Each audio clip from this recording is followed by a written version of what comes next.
Indie presses in the initial heyday of Amazon publishing were on another level. We were all so wide eyed and anxious to be successful. This is my experience with a small press, which is now defunct, and For Exposure Anthologies. Welcome to the Darq Project.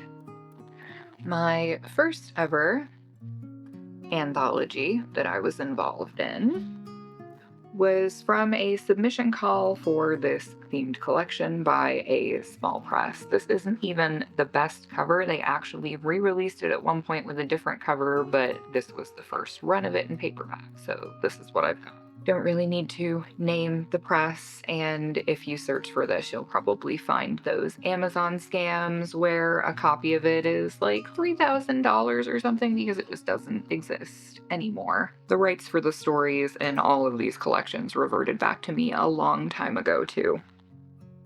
So, Darkest Desires came out in 2012. It's crazy that that was 12 years ago, almost 13 years ago now.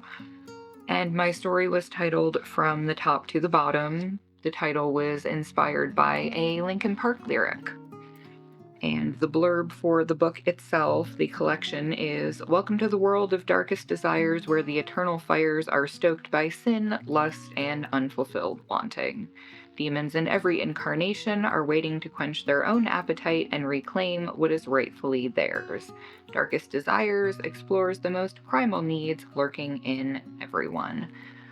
So all three of these anthologies are erotica anthologies. I do intend to publish these stories, revised versions of them, as parts of their respective eventual books and or series, depending on which they're part of.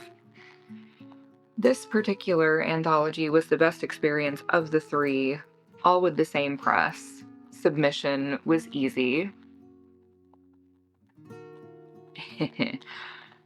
Submitting the story was easy. Response time was quick. This one was formatted well with an index. And the page numbers in the index, not just the index itself. Second one is Cupid's Chokehold, which came out in 2013. This one was all supposed to be Valentine's themed erotica.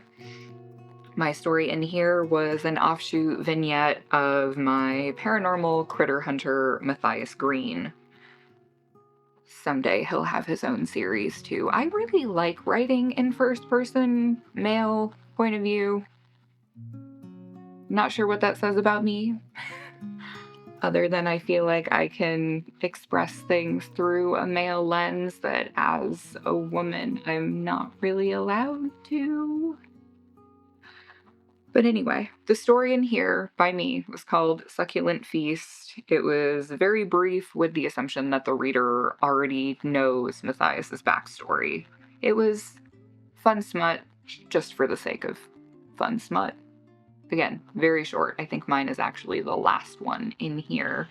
Third, Les Vaporistes, or however you would pronounce that, La Française, which I do not La Française, aside from my very, very brief exposure to French in 6th grade, but that's neither here nor there. This one came out in 2014, and this is steampunk erotica.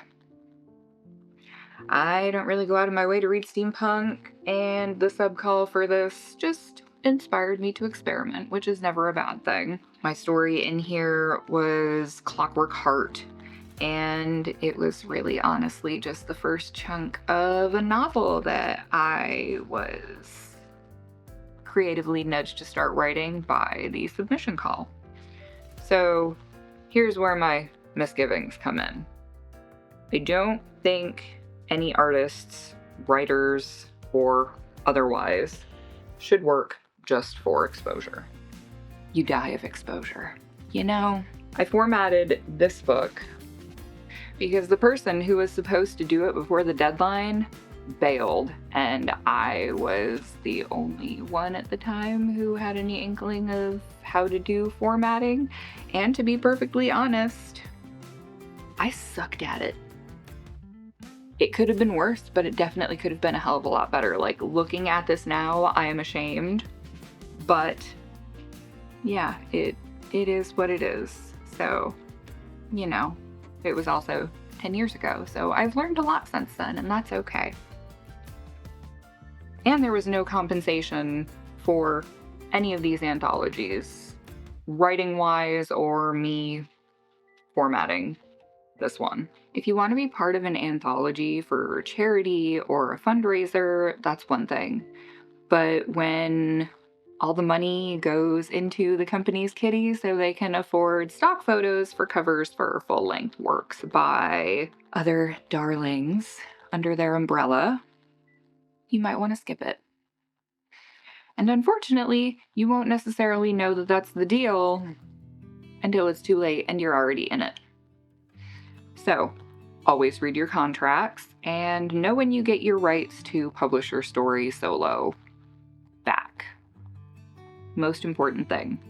Aside from paid anthologies or charity stuff, I won't ever do work like this again. But looking at their themes and using those as inspiration to pen my own works, absolutely. Anything and everything can be inspiration. And why not? It's not like you're copying someone's story. You're taking a base theme and running with it.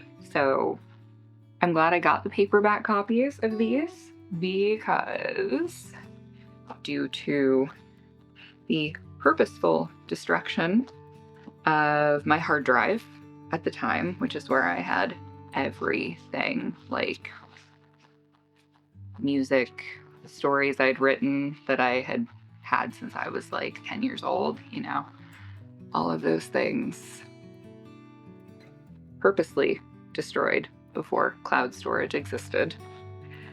These are the only copies of those stories that I still have are in these books, so I actually should transcribe and type these sometime soon, because you never know.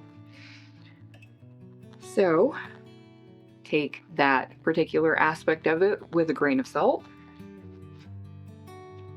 Should you submit your work to anthology calls? Submit. It depends on what you're after.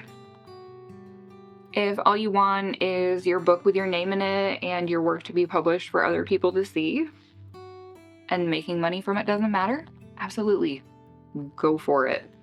For enjoyment, hobby writing is totally just as valid as wanting to do it and make a couple bucks or a lot of bucks, depending on where you're writing. Subbing to charity anthologies is also cool, but doing it to beef up and elevate other people who will proudly stand on your back and degrade you in the process, pass. Have you ever been part of an anthology? Talk about it down in the comments below the video. And give yourself the grace to write trash and grow from it, because we're all just works in progress. Like, share, comment, and subscribe, and I will catch all of you wonderful darklings in the next video.